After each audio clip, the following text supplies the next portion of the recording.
हरे कृष्णा, राधे राधे। आप सभी का स्वागत है मेरे इस YouTube चैनल पे राधे राधे कृष्णा। तो आज का मेरा वीडियो है आने वाली एकादशी के ऊपर। जो आने वाली एकादशी है वो बहुत बड़ी, सब साल की सबकी बड़ी एकादशी मानी जाती है। और इस एकादशी में हमें क्या करना है, किस विग्रह की पूजा करनी है, किस तरह से हमें सेवा करनी है, क्या दान करना है, तो आज हम बात करेंगे उसके ऊपर। तो चलिए आइए सुनते हैं एकादशी के ऊपर। सब्सक्राइब करें मेरे चैनल को राधे राधे कृष्णा और बेल आइकॉन को टैप करें मेरा वीडियो सबसे पहले देखने के लिए। साथ ही लाइक कीजिए और शेयर कीजिए मेरे वीडियो को। तो ज्येष्ठ मास की शुक्ल पक्ष की एकादशी को निर्जला एकादशी कहा जाता है। इसे पांडव एकादशी और भीमसेन एकादशी भी माना जाता है। तो इस साल निर्जला एकादशी जून 21 जून को सोमवार के दिन आ रही है। तो निर्जला एकादशी सर्वश्रेष्ठ और कठिन एकादशी मानी जाती है। जैसे कि आप सभी लोग जानते हो कि साल की 24 एकादशी होती है और जब अधिक मास लग जाता है तो साल की 26 एकादशी होती है। तो इन 24 एकादशी में से एक श्रेष्ठ एकादशी आती है। जो भी साधक, अगर हम पूरे साल की एकादशी नहीं कर सकते हैं तो अगर हम ये एक एकादशी भी कर लेते हैं, बट नियम पूर्वक इसे कर लेते हैं, तो इसका फलदायी होती है एकादशी और वो सारी एकादशी का कवर अप कर लेती है।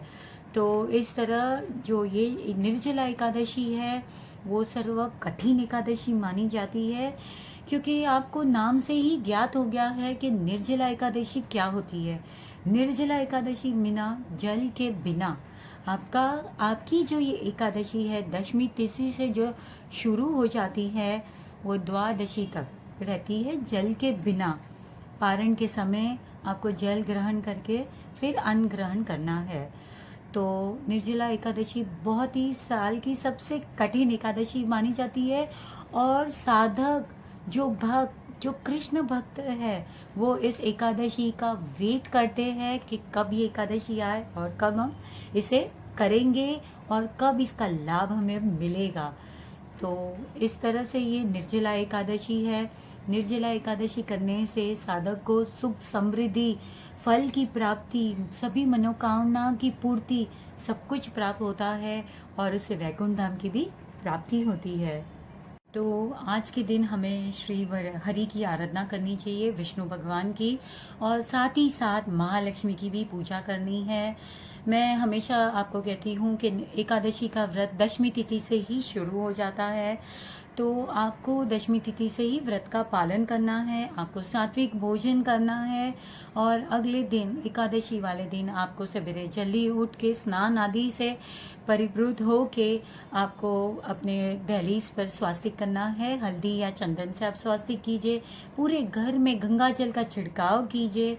गंगा जल का छिड़काव करने के बाद आपको अपने मंदिर की श्री विग्रह की सेवा करनी है।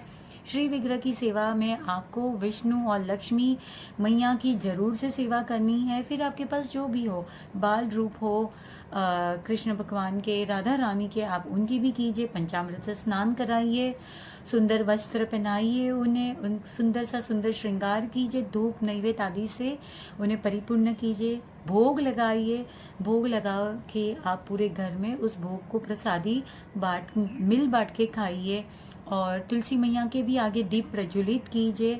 जैसे कि निर्जला एकादशी सोमवार को आ रही है तो हम रविवार के दिन भी तुलसी मैया को जल अर्पित नहीं करेंगे और सोमवार के दिन भी नहीं करेंगे। जैसे कि यह बारिश का महीना चल रहा है तो आपकी तुलसी मैया को कुछ नहीं होगा, आप बिल्कुल डरिए नहीं। तो आप बिल्कुल जल अर्पित नहीं करेंगे, आप सिर्फ दीप प्रज्वलित करेंगे उनके सामने। हो सके तो गायों को आप गौग्रास खिला दीजिए। फिर आप आरती करने के बाद एकादशी मैया की भी आरती कीजिए। एकादशी आरती करने के बाद आपके पास थोड़ा समय हो तो आप पाठ आदि कीजिए, नाम प्रभु की नाम जाप कीजिए, हरे कृष्ण की माला कीजिए, या तो ओम नमो भगवते वासुदेवाय इस माला का आप जाप कीजिए। विष्णु सहस्त्र नामावली, विष्णु सूक्तम है, विष्णु स्तोत्र है, श्री सूक्तम है, इस पाठ का आप जाप कीजिए। काफ़ी फलदायी होता है ये। इस तरह से आपको अपना पूरा दिन प्रभु के लिए व्यतीत करना है। ये एकादशी वाले दिन आपको नहीं किसी की चुगली करनी है, नहीं किसी की निंदा करनी है, आपको सिर्फ श्री हरि का ही नाम लेना है। तो इस तरह से आपको पूरा दिन श्री हरि का नाम लेना है। संध्या के सामने आपको संध्या के समय आपको फिर आरती करनी है, थोड़े से भजन कीर्तन करने हैं। फिर अगले दिन द्वादशी वाले दिन या तो आप निर्जला एकादशी वाले दिन भी कर सकते हो। संध्या के समय आप मंदिर में जाके महाराज को सीधा दे सकते हो या किसी जरूरतमंद को दे सकते हो। आज के दिन सबसे खास दिन, आप तेल का दान कीजिए और पानी से भरा हुआ कलश, जो घड़ा होता है, घड़ा, उसे आप दान कीजिए। मिट्टी का घड़ा जो बना होता है आप उसे दान कीजिए, किसी भी ज़रूरतमंद को दीजिए या मंदिर में रखिए, बट ये ज़रूर से कीजिए। ये काफ़ी आपके बोले ना, आपकी इस एकादशी का काफ़ी फलदायी होगा, तो आपको ये ज़रूर से करना है। तो इस तरह आपको यह एकादशी का व्रत करना है। द्वादशी वाले दिन आपको प्रभु को भी प्रसाद अर्पण करना है। प्रसाद में आपको उनको चावल का भोग ज़रूर लगाना है। तो इस तरह आपको यह एकादशी का व्रत करना है।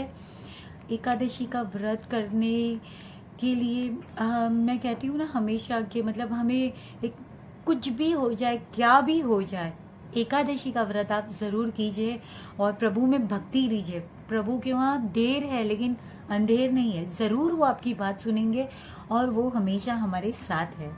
तो हरे कृष्णा, राधे राधे।